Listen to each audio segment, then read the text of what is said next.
Hi అండి, నమస్తే. నేను Ambika. Welcome back to Vinni చేతి వంట. ఈరోజు విన్నీ చేతి వంటలో దొండకాయ ఫ్రైని ఏ విధంగా తయారు చేసుకోవచ్చో చూపిస్తానండి.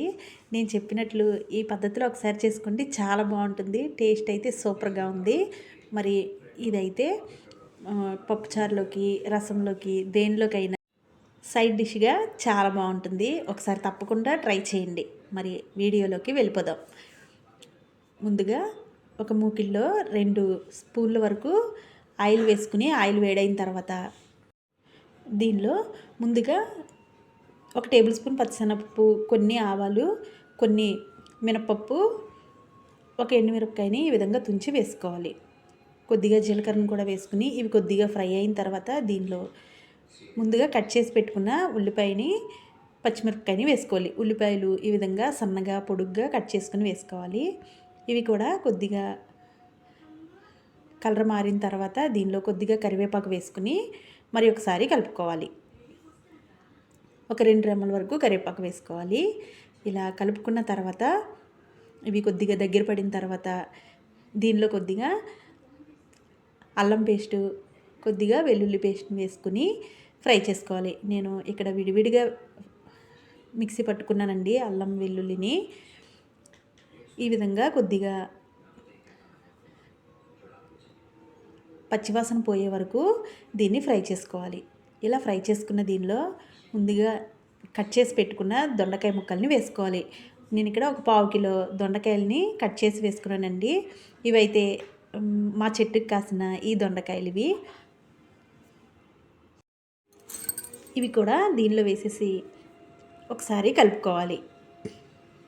ఫ్లేమ్ని లోగానే పెట్టుకుని ఈ దొండకాయలని ఫ్రై చేసుకోవాలండి. లేదు అంటే మాడిపోయే అవకాశం ఉంటుంది కాబట్టి వీటిని లో ఫ్లేమ్లో పెట్టి ఇలా మగ్గించుకోవాలి. మొత్తం అంతా ఈ విధంగా కలిసేలాగా కలుపుకుని ఒక 10 నిమిషాలు మూత పెట్టుకుని మగ్గించుకోవాలి.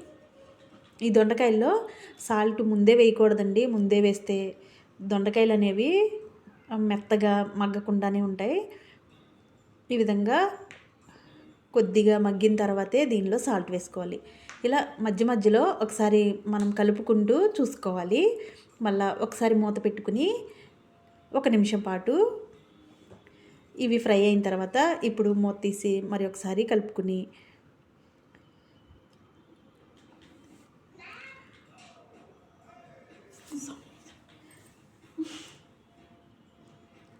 దీనిలోనే రుచికి సరిపడా సాల్ట్ని వేసుకొని తర్వాత ఒక 1/2 టేబుల్ స్పూన్ పసుపు వేసి కొద్దిగా కారం వేసుకోవాలి. మనం ముందే ఎండుమిరపకాయ, పచ్చిమిరపకాయని వేసాం కాబట్టి కారం చూసి వేసుకోండి. మీరు కారం తినేదాన్ని బట్టి అడ్జస్ట్ చేసుకోవచ్చు. ఇవన్నీ వేసిన తర్వాత ఒకసారి కలుపుకోవాలి.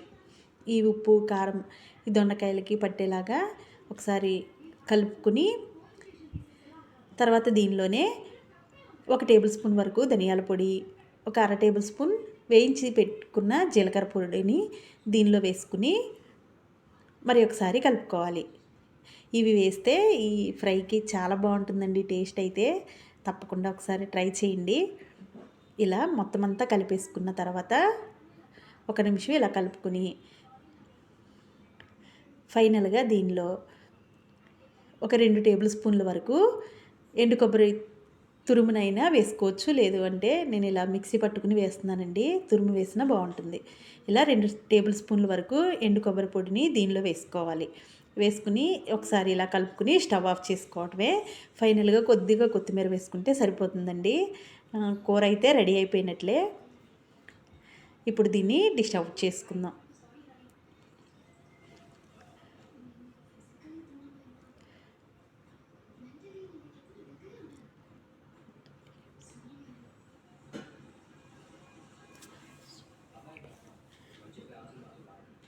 అంతేనండి, ఈ దొండకాయ ఫ్రై అయితే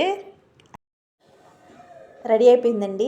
ఇదైతే పప్పులోకి, రసంలోకి, సాంబార్లోకి సైడ్ డిష్గా చాలా బాగుంటుంది. మీకు వీడియో నచ్చిందని అనుకుంటున్నాను. నచ్చితే ఒకసారి లైక్ చేసి మీ ఫ్రెండ్స్కి, రిలేటివ్స్కి షేర్ చేయండి.